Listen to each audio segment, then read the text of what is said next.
Thinking of exiting your business or taking on a private equity partner to help you grow faster? BizNexus has you covered.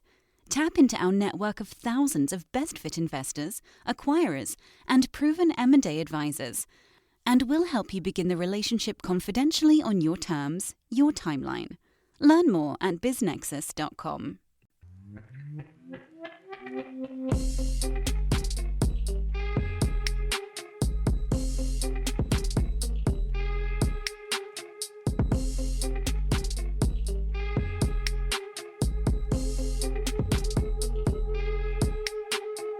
Disclaimer from the always present legal team. Podcast conversations don't necessarily reflect the views of BizNexus Incorporated. Everything you hear is informational news and updates from around the industry. We're not recommending any investments. We're not offering any investment advice. Be sure to do your own homework.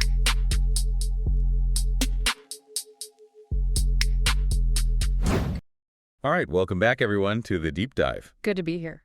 So today we're digging into a concept you brought to us through these sources, buyer-led M&A. That's right. And your materials, they really highlight this framework. It's associated with companies like DealRoom, who seem to be, well, championing this idea. Exactly. Putting the buyer more firmly in the driver's seat, throughout the whole M&A process. That seems to be the core message. So our mission today is just to unpack that, right? Using only what's in your sources, what is buyer-led M&A? How does it differ from, I guess, the old way? And why do these sources say it matters? Precisely. Sticking strictly to the info provided. Let's get into the fundamentals. Okay. So the big difference your sources point out, it seems pretty stark. If they call traditional M&A things like slow, fragmented, and banker-driven. Yeah, or even seller-led. Right. And this buyer-led approach, the sources, they actually say it flips the script. Mm-hmm. And the claim is it's built for, operators, not advisors. With the goal being, what was it, fewer, better deals, faster? Exactly. So it's a shift, The buyer isn't just reacting to deals bankers bring. Instead, they're proactively controlling things, sourcing, diligence, integration, the whole life cycle. Okay, taking control. And your sources laid this out using 5 core pillars, like the building blocks. Yeah, that's the structure they use. The first one is never M&A on impulse. Right. Thoughtful sourcing, clear intent. Exactly. Your sources stress that deals need to start with a sharp thesis, thinking about cultural alignment, and having an actual executable integration strategy. So no more just jumping on something that looks shiny. Pretty much. Eliminating those reactive deals and the wasted motion that apparently comes with them. You need a strategic fit and a plan before you engage. Okay, that makes strategic sense, knowing how it fits and how you'll integrate up front. What's pillar 2 then? That flows nicely into the second one. Unified process, tools, and data. Think. One platform. One team. One source of truth. Tackling the fragmentation problem. Right.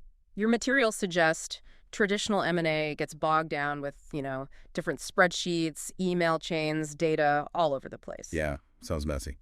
So centralizing the M&A stack from sourcing right through post-close is presented as key for, better collaboration, visibility, and just making faster decisions. Okay, having one playbook, one system seems logical for cutting down delays. So, strategy clear, process unified. Where next? Pillar 3, synchronize diligence and integration. And they have that catchy phrase. Oh yeah, start integration before the ink dries. Mm-hmm. So instead of diligence, then integration planning, your sources argue you should build the integration plan while you're doing diligence. Wow. Okay, so you're figuring out how the combined company works before you even close. That's the idea. To be day one ready, hit the ground running immediately post-close and, capture that deal value faster. That feels like a major workflow shift, designing the future state during due diligence, and Pillar 4 builds on that. Correct. Pillar 4 is built for scalability, summed up as repeatable, measurable, adaptable. Making M&A a machine, not a project. Basically, yes. Your sources argue that if M&A is going to be a real growth engine, it needs to be a core competency. Makes sense. So this means, according to the materials, having defined playbooks, a clear team structure, ways to measure success, and, importantly, learning and adapting the process over time. Turning it into a repeatable capability. Crucial if you're doing multiple deals. Okay. And last one, Pillar 5. Pillar 5 is framed as the win-win approach. So it's not just about the buyer winning. Apparently not. The sources really emphasize this bit. It's not just about getting the deal done. It's about making it work for both sides. The focus here is on long-term value creation, alignment, and trust. Making sure the deal actually delivers value well after closing, which requires, a genuine partnership mindset. That's a really key point they're making, that even if it's buyer-led, long-term success needs benefits for everyone involved.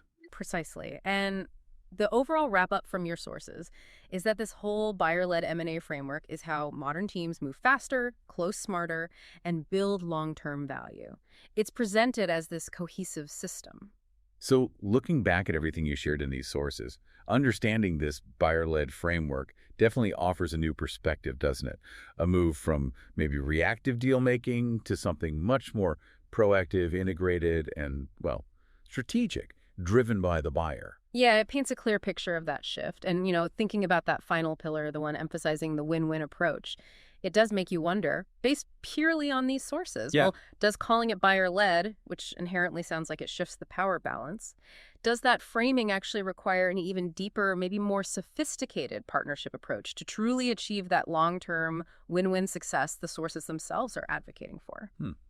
That's a fascinating thought to leave things on. Does leading mean needing an even better partnership? Definitely something to chew on from the material. Acquiring a business? BizNexus simplifies it. Access thousands of updated opportunities in our DIY marketplace or supercharge team sourcing with OmniSource, your all-in-one platform for on-market, off-market, and coming-soon deals. Scale smarter today. Learn more or book a demo at www.biznexus.com.